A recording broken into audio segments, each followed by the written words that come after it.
Notre secours est dans le nom du Seigneur qui a fait le ciel et la terre. Nous continuons avec Abraham, chapitres 15, 16 et 17 de la Genèse. Encore une fois, pas d'introduction particulière, les récits parlent d'eux-mêmes.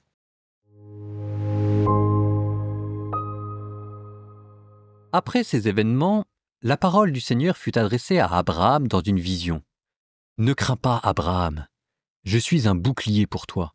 Ta récompense sera très grande. » Abraham répondit, « Mon Seigneur Dieu, que pourrais-tu donc me donner? Je m'en vais sans enfant, et l'héritier de ma maison, c'est Éliézer de Damas. » Abraham dit encore, « Tu ne m'as pas donné de descendance, et c'est un de mes serviteurs qui sera mon héritier. » Alors cette parole du Seigneur fut adressée à Abraham. « Ce n'est pas lui qui sera ton héritier, mais quelqu'un de ton sang. » Puis il le fit sortir et lui dit, « Regarde le ciel et compte les étoiles si tu le peux. » Et il déclara, « Telle sera ta descendance. » Abraham eut foi dans le Seigneur, et le Seigneur estima qu'il était juste. Puis il dit, « Je suis le Seigneur, qui t'ai fait sortir d'Our en Chaldée pour te donner ce pays en héritage. » Abraham répondit, « Seigneur mon Dieu, comment vais-je savoir que je l'ai en héritage? » Le Seigneur lui dit, « Prends-moi une génisse de 3 ans, une chèvre de 3 ans, un bélier de 3 ans, une tourterelle et une jeune colombe. » Abraham prit tous ces animaux, les partagea en deux et plaça chaque moitié en face de l'autre, mais il ne partagea pas les oiseaux. Et comme les rapaces descendaient sur les cadavres, Abraham les chassa. Au coucher du soleil, un sommeil mystérieux tomba sur Abraham. Une sombre et profonde frayeur tomba sur lui. Dieu dit à Abraham, « Sache-le bien, tes descendants seront des immigrés dans un pays qui ne leur appartient pas. On en fera des esclaves, on les opprimera pendant 400 ans. Mais la nation qu'ils auront servie, je la jugerai à son tour, et ils sortiront ensuite avec de grands biens. Quant à toi, tu rejoindras tes pères dans la paix, tu seras enseveli après une heureuse vieillesse. Tes descendants ne reviendront ici qu'à la 4e génération, car alors seulement la faute des Amorites aura atteint son comble. » Après le coucher du soleil, il y eut des ténèbres épaisses. Alors, un brasier fumant et une torche enflammée passèrent entre les morceaux d'animaux. Ce jour-là, le Seigneur conclut une alliance avec Abraham en ces termes. « À ta descendance, je donne le pays que voici, depuis le torrent d'Égypte jusqu'au grand fleuve l'Euphrate, soit le pays des Kénites, des Kénizites, des Cadmonites, des Hittites, des Périzites, des Réphaïtes, des Amorites, des Cananéens, des Girgashites et des Jébuséens. » Saraï, la femme d'Abraham, ne lui avait pas donné d'enfant. Elle avait une servante égyptienne nommée Agar, et elle dit à Abraham, « Écoute-moi, le Seigneur ne m'a pas permis d'avoir un enfant. Va donc vers ma servante, grâce à elle, peut-être aurai-je un fils. » Abraham écouta Saraï, et donc, 10 ans après qu'Abraham se fut établi au pays de Canaan, Saraï, femme d'Abraham, prit Agar l'Égyptienne, sa servante, et la donna pour femme à son mari Abraham. Celui-ci alla vers Agar, et elle devint enceinte. Quand elle se vit enceinte, sa maîtresse ne compta plus à ses yeux. Saraï dit à Abraham, « Que la violence qui m'est faite retombe sur toi. C'est moi qui ai mis ma servante dans tes bras, et depuis qu'elle s'est vue enceinte, je ne compte plus à ses yeux. Que le Seigneur soit juge entre moi et toi. » Abraham lui répondit, « Ta servante est entre tes mains. Fais ce que bon te semble. » Saraï humilia Agar, et celle-ci prit la fuite. L'ange du Seigneur la trouva dans le désert, près d'une source, celle qui est sur la route de Chour. L'ange lui dit, « Agar, servante de Saraï, d'où viens-tu et où vas-tu » Elle répondit, « Je fuis ma maîtresse Saraï. » L'ange du Seigneur lui dit, « Retourne chez ta maîtresse et humilie-toi sous sa main. » L'ange du Seigneur lui dit, « Je te donnerai une descendance tellement nombreuse qu'il sera impossible de la compter. » L'ange du Seigneur lui dit, « Tu es enceinte, tu vas enfanter un fils, et tu lui donneras le nom d'Ismaël, c'est-à-dire Dieu entend, car le Seigneur t'a entendu dans ton humiliation. Cet homme sera comme l'âne sauvage. Sa main se dressera contre tous, et la main de tous contre lui. Il établira sa demeure face à tous ses frères. Au roi qui lui parlait, Agar donna ce nom. Tu es El-Roi, c'est-à-dire le Dieu qui me voit. Car elle se demandait, ai-je bien vu ici, de dos, celui qui me voit? C'est pourquoi on appela ce puits Lahaï-Roi, c'est-à-dire le vivant qui me voit. Il se trouve entre Kadès et Béred. Agar enfanta un fils à Abraham, qui lui donna le nom d'Ismaël. Abraham avait 86 ans quand Agar lui enfanta Ismaël. Lorsque Abraham eut atteint 99 ans, le Seigneur lui apparut et lui dit « Je suis le Dieu puissant. Marche en ma présence et sois parfait. J'établirai mon alliance entre moi et toi, et je multiplierai ta descendance à l'infini. » Abraham tomba face contre terre, et Dieu lui parla ainsi. « Moi, voici l'alliance que je fais avec toi. Tu deviendras le père d'une multitude de nations. Tu ne seras plus appelé du nom d'Abraham, ton nom sera Abraham, car je fais de toi le père d'une multitude de nations. Je te ferai porter des fruits à l'infini. De toi je ferai des nations et des rois sortiront de toi. J'établirai mon alliance entre moi et toi, et après toi avec ta descendance, de génération en génération. Ce sera une alliance éternelle.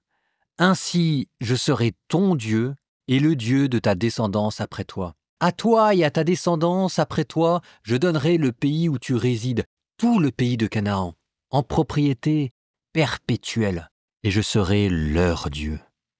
Dieu dit à Abraham, « Toi, tu observeras mon alliance, toi et ta descendance après toi, de génération en génération, et voici l'alliance qui sera observée entre moi et vous, c'est-à-dire toi et ta descendance après toi. Tous vos enfants mâles seront circoncis.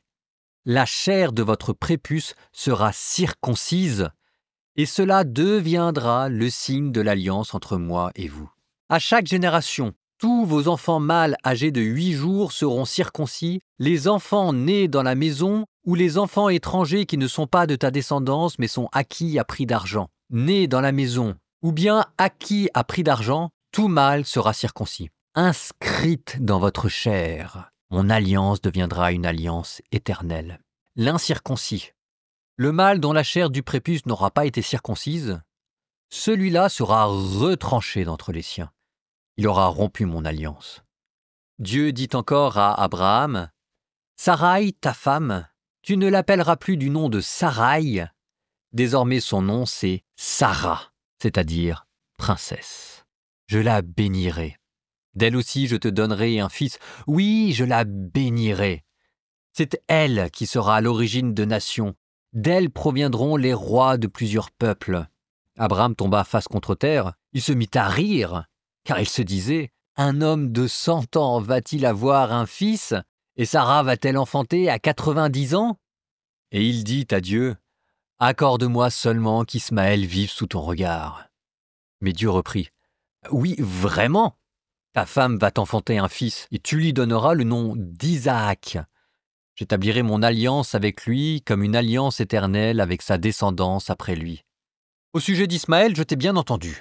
Je le bénis, je le ferai fructifier et se multiplier à l'infini. Il engendrera 12 princes, et je ferai de lui une grande nation. Quant à mon alliance, c'est avec Isaac que je l'établirai, avec l'enfant que Sarah va te donner l'an prochain, à pareille époque. » Lorsque Dieu eut fini de parler avec Abraham, il s'éleva loin de lui. Abraham prit son fils Ismaël, et tout mâle né dans sa maison ou acquis à prix d'argent. Il circoncit la chair de leur prépuce en ce jour même comme Dieu le lui avait dit. Abraham avait 99 ans quand fut circoncise la chair de son prépuce, et Ismaël avait 13 ans quand fut circoncise la chair de son prépuce. En ce jour même, Abraham et son fils Ismaël furent circoncis. Tous les hommes de sa maison, nés dans la maison ou acquis d'un étranger à prix d'argent, furent circoncis avec lui. Souvenez-vous, je vous avais parlé de la notion de testament, alliance, pacte pour vous dire que c'était une des grandes clés de lecture précisément de l'Ancien Testament et on en avait posé les bases avec Noé. Je vous avais dit qu'ensuite qu'on allait l'explorer et l'approfondir avec Abraham. Eh ben, ça y est, c'est ce qu'on a fait au cours de cette lecture. Sauf que les éléments ont été dispersés donc vous ne les avez peut-être pas vus, mais je les reprends pour vous. Un sacrifice? Alors ce sacrifice est d'ailleurs assez particulier. C'était ce sacrifice au chapitre 15, on a pris un animal que l'on a coupé en deux, et ensuite Abraham a veillé autour de l'animal, et à la nuit tombée, toujours le mystère de la nuit, il y avait une torche qui passait au milieu de ces animaux et qui représentait Dieu. D'ailleurs, il y a juste Dieu qui passe au milieu des animaux. Les commentateurs ont vu là le signe que l'alliance que Dieu passait avec Abraham était une alliance dont Dieu avait l'initiative et dont lui et lui seul se portaient garant. C'est une alliance divine. Le symbole de passer entre les animaux est assez simple, c'est si je romps mon alliance, qu'il m'advienne comme avec ces animaux. Je vous relis le passage parce que je suis sûr que vous l'avez oublié, je vous connais. Abraham prit tous ces animaux, les coupa par le milieu et mit chaque morceau l'un vis-à-vis de l'autre, mais il ne partagea pas les oiseaux. Je continue un petit peu. Quand le soleil fut couché, il y eut une obscurité profonde et un four fumant et des flammes passèrent entre les animaux partagés. Une pratique connue dans le monde antique. Bon, enfin, vous avez un sacrifice, vous avez aussi une promesse. La promesse de la part de Dieu, c'est notre fameuse bénédiction. Un peuple aussi nombreux que les étoiles du ciel, ce qui d'ailleurs vous ramène avec les étoiles du ciel à l'instant de la création, la Genèse. Dieu attend, lui, de la part de l'homme, un engagement, la foi, celle d'Abraham qui a tout quitté pour lui. Enfin, un signe pour se remémorer de cette alliance, et ici ce n'est non plus l'arc-en-ciel, mais la circoncision. Le symbolisme de la circoncision est lui aussi assez explicite. L'homme est marqué dans sa chair, dans sa force vitale même, comme appartenant à Dieu. Et le fait que ce soit sur un organe sexuel montre bien comment ça se transmet de génération en génération et comme c'est la vie même qui appartient à Dieu. C'est un testament, un héritage. Donc, un nouveau jalon dans l'histoire sainte vient d'être posé. Deuxième alliance. Pour nous chrétiens, nous êtes en train d'assister à la genèse de notre réconciliation entre Dieu et nous, genèse qui s'accomplira à travers l'alliance éternelle que Jésus reprendra. Pour vous, mesdames, vous avez aussi noté comment est-ce que Dieu a pris la défense de Sarah alors qu'il y avait des problèmes conjugaux. Bon, je ferme la parenthèse, mais Dieu est de votre côté. Concluons notre premier épisode de la journée. Proverbes, chapitre 3, versets 1 à 4. Mon fils, n'oublie pas mon enseignement. Que ton cœur observe mes préceptes. La longueur de tes jours, les années de ta vie et ta paix en seront augmentées. Que la fidélité et la loyauté ne te quittent pas. Attache-les à ton cou, écris-les sur les tablettes de ton cœur. Tu trouveras grâce aux yeux de Dieu et des hommes.